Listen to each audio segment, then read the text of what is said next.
नमस्कार, आप देख रहे हैं अपना बिहार, आपके साथ मैं हूं अलीम अतहर।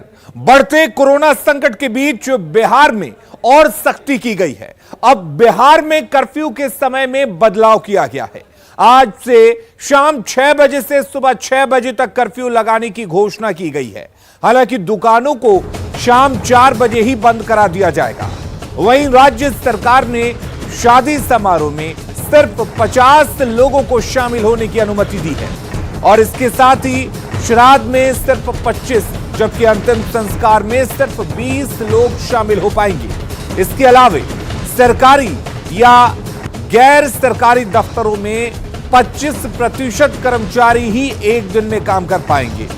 सार्वजनिक परिवहन 50% क्षमता के तहत चलेंगे, यानी कि बस, ऑटो पर क्षमता के सिर्फ आधे लोग ही बैठ पाएंगे।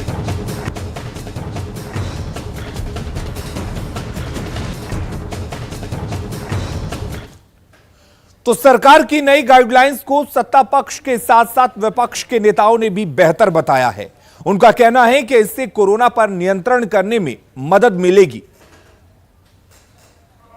हम किस प्रकार से विजय प्राप्त कर सकते हैं, कोरोना से कैसे निपट सकते हैं, कोरोना का जो त्राहिमाम है इसको कैसे कम कर सकते हैं, इस पर लगातार सरकार चिंतित है। खुद मुख्यमंत्री अपने नेतृत्व में इसकी लगातार समीक्षा कर रहे हैं और सभी जिला के जिला अधिकारियों के साथ साथ तमाम पदाधिकारियों से बात कर करके और उसके बाद नए गाइडलाइंस के अनुसार और लोगों को आगाह कर करके इस कोरोना से निपटने की पूरी मुकम्मल तैयारी सरकार ने किया है। 6 बजे से ही कर्फ्यू लागू रहेगा, 4 बजे तक ही दुकानें खुलेंगी, दफ्तर खुलेंगे। अलग अलग जिलों में बढ़ते संक्रमण के हिसाब से वहां डीएम ही अपने हिसाब से फैसले ले रहे हैं और पाबंदियां लगा रहे हैं। निश्चित रूप से इन पाबंदियों से कोरोना के संक्रमण के दर में कमी आएगी, लेकिन आम लोगों से भी हमारा आग्रह है कि जागरूकता रखें, मास्क और सैनिटाइजर का इस्तेमाल करें, सोशल डिस्टेंसिंग का पालन करें, तभी हम आपके सहयोग से कोरोना जैसी महामारी पर जंग जीतने पर अग्रसर हो पाए। बिहार सरकार ने जो फैसले लिए हैं कुछ हद तक कारगर हो सकते हैं। अगर शाम 6 बजे से सवेरे 6 बजे तक कर्फ्यू लगाने का फैसला अच्छा है। मैं समझता हूं कि सप्ताहांत जो शनिवार रविवार है, इन 2 दिनों के लिए पूर्ण कर्फ्यू 24 घंटे का कर्फ्यू लगाने पर भी सरकार को विचार करना चाहिए। तो बिहार में और सख्ती बढ़ाने के पीछे बड़ा कारण लगातार मरीजों की संख्या में वृद्धि होना है।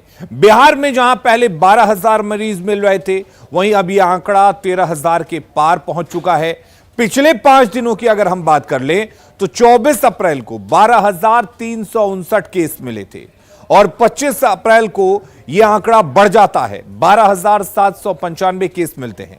हालांकि 26 अप्रैल की बात करें तो 11,801 केस मिलते हैं, यानी कि थोड़ी गिरावट जरूर होती है। 27 अप्रैल को यह आंकड़ा फिर से बढ़ जाता है, 12,604 केस मिलते हैं।